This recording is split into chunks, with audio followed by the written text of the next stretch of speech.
हाँ जी, तो 4 चैनल पे 4 लोगों की कही हुई 4 वीडियोस देख के 4 मेजर पॉइंटर्स सुनने तुम यहां तक तो आ गए हो। लेकिन अभी बस मैं एक छोटी सी रिक्वेस्ट करूंगा कि एक कॉपी पेन लेके बैठ जाओ और ये 4 पॉइंटर्स में जो मैं डेप्थ समझाने वाला हूं हल्की हल्की सी नोट डाउन कर लेना, उसके बाद कुछ खास दिक्कत आने नहीं वाली है। तो starting with the very first thing, accuracy. मैंने जब कहा कि बीएसटी में 4 मेजर चीजें हैं और ये 4 चीजें कर लो तो नंबर आ जाएंगे, और इन 4 चीजों के बिना बीएसटी कुछ है ही नहीं, ये सारी बीएसटी इन्हीं 4 चीजों पे टिकी है जो तुम टाइटल थंबनेल पढ़ के आ रहे हो।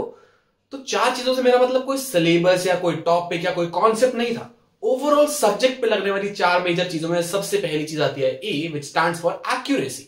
पूरी बिजनेस स्टडीज में सबसे मेजर प्रॉब्लम जहां आती है कि तुम क्वेश्चन को आइडेंटिफाई तो करो, तुम समझो दो कि वो चाह क्या रहा है, वो पूछना क्या चाहता है, वो तुमसे लिखवाना क्या चाहता है। केस स्टडी की accurate identification is the first and foremost thing you need to get your hands dirty at. तुम्हें सबसे ज्यादा इसकी इंटेंस प्रैक्टिस करनी होगी, बहुत ज्यादा। जितनी ज्यादा केस स्टडीज प्रैक्टिस करोगे उतना बढ़िया रहेगा। और इसके बाद एक पॉइंट आएगा जब तुम केस पढ़ते ही पहले ग्लांस में आंसर निकाल लोगे, फिर लिखने लग जाओगे। सो द फर्स्ट थिंग जहां हमें परफेक्ट होना है दैट इज एक्यूरेसी। अगर हम लिख ही गलत रहे हैं, जो उसने पूछा है उससे भटक रहे हैं, तो कोई फायदा नहीं, जितना मर्जी अच्छा लिखे, जैसे मर्जी जो मर्जी कर ले। द फर्स्ट थिंग जिसमें परफेक्ट होना है that is accuracy. The first pillar is accuracy. Second thing, अब हमने एक्यूरेटली चीज आइडेंटिफाई तो कर ली है, लेकिन उसके बाद हम उसके अंदर फिल क्या करते हैं। हमने ये बात बहुत बार सुनी है, भाई हेडिंग बता दे, आगे का मैं देख लूंगा। और ये बात पहले की क्लासेस में बाकी थ्योरी सब्जेक्ट्स में चलती भी थी, बट द फैक्ट इज कि बीएसटी में ये नहीं चलने वाली। बीएसटी में ऐसा नहीं होने वाला, जस्ट बिकॉज वो एग्जामिनर तुम्हारे आंसर के भी थोड़ा सा तो अंदर जाएगा, और 6 नंबर का क्वेश्चन है, सिर्फ हेडिंग पढ़ के वो नहीं देने वाला मार्क्स।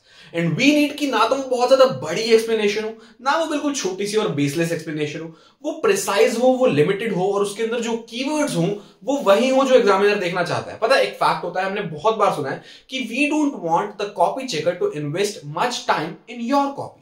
हम बस चाहते हैं वो नजर मारे, वो देखे, वो आगे बढ़ जाए, वो नंबर दे दे। अगर उसने देखना शुरू कर दिया, उसने ढंग से पढ़ना शुरू कर दिया, तो वो कहीं ना कहीं से कुछ ना कुछ गलती निकाल लेगा, और ये हम चाहते ही नहीं। हम चाहते हैं कि हमारी कॉपी बस ऐसी हो, वो बस उसको वो 2-4 वर्ड दिख जाए और वो सीधा टिक करे, 6 में से 6 नंबर दे, आगे बढ़े।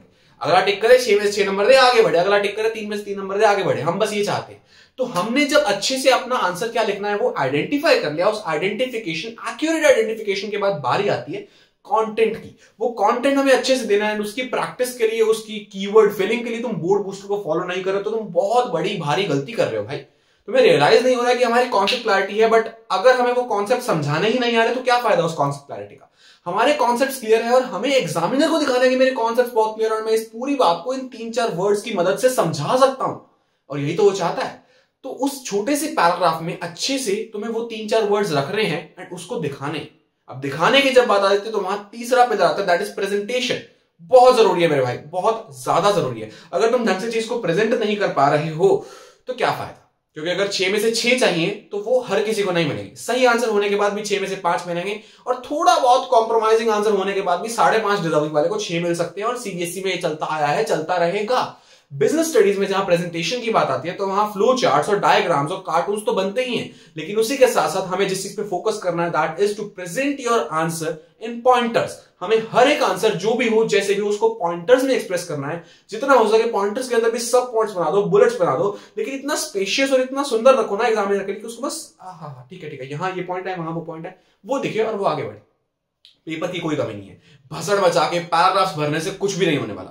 हमें जितना हो सके स्पेशियस रखना है, खुला खुला रखना है, और राइटिंग समझ आए। सबसे बड़ा इसका फायदा होता है कि अगर मेरी राइटिंग खराब भी है तो वो कवर हो जाएगी, और वो ये पता नहीं लगा कि मेरी राइटिंग खराब है, और मैं उसको प्रेजेंटेशन से छुपा पाऊंगा। ठीक है, तो पहली चीज क्या थी, एक्यूरेट आइडेंटिफिकेशन। दूसरी चीज क्या थी, हमें अच्छा कंटेंट भरना है। तीसरी चीज है अच्छे से प्रेजेंट करना है। एंड तीसरी के बाद मैं चौथी नहीं रखूंगा, तीसरी के पैरेलल ही एक और पॉइंट रखना चाहूंगा, that is timing, that is speed. हमें इस बात का जरूर ध्यान रखना है कि हम सब कुछ इतने अच्छे से प्रेजेंट करने ना लग जाए कि हमारा पेपर ही पूरा ना हो। हम कोशिश कर रहे हैं कि हम प्रेजेंट ऐसा करें, हमें 80 में से 80 मिले, एंड में आके पता लगता है हमारा 10 नंबर का पेपर ही छूट गया। तो जितना भी टाइम तुम्हारे पास है प्रैक्टिस के लिए, उसके अंदर you need to make sure कि हमारी प्रेजेंटेशन इस लेवल पे जा रही है कि बहुत एक्सट्रीम ना हो जाए, हमें टाइम ना मिले। हमारी प्रेजेंटेशन बहुत अच्छी है, but at the same time हमारी स्पीड से मैच कर रही है, एंड उसी लिमिटेड टाइम के अंदर अपना एग्जाम पूरा भी कर पाए। 3 ही घंटे मिलेंगे, 2.5 घंटे का टारगेट लेके चलोगे, बाकी चेकिंग और चीटिंग के लिए भी टाइम बचाओगे, तो मुझे पता है। तो उसके हिसाब से हमें देखना है कि हमारी स्पीड ऐसी बन जाए, देखो स्पीड को अलग रखो, बाकी नहीं रखो। स्पीड ऐसी बन जाए कि एक्यूरेट आइडेंटिफिकेशन करके, कीवर्ड एनरिच्ड कंटेंट लिख के, अच्छे से प्रेजेंट करके फाइनल सबमिट कर पाए।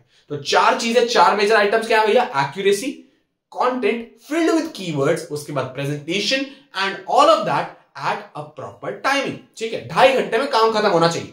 तो ये 4 मेजर चीजें। अब इसकी अगर मैं प्रैक्टिस पे आता तो मैं प्रैक्टिस किस तरह से करनी है, सबसे पहला focus that is accuracy. Accuracy पे जब फोकस कर रहे हो उसका टाइम ट्रैक करो, वो कितना भी हो, just track it. Sample papers कर रहे हो, जो भी करो, टाइम ट्रैक करो and then set a target कि मुझे इस एक्यूरेसी को मेंटेन करते हुए टाइम कम करना है, करो। ठीक है, देन रिटन प्रैक्टिस करे जा रहे हो तो अपनी एक perfect presentation, perfect keyword enriched content लिखो बहुत अच्छे से, टाइम ट्रैक करो बट कोई लिमिट नहीं, लेकिन उसको लिखते हुए, उसको ढंग से करते हुए, अच्छी प्रेजेंटेशन के साथ, keyword enriched content with good presentation, उसको लिखो, टाइम ट्रैक करो एंड मेक अ टारगेट कि मुझे इसी चीज को, इसी परफेक्ट मॉडल को एक लिमिटेड टाइम के अंदर लाना है, maintaining the accuracy of the case studies.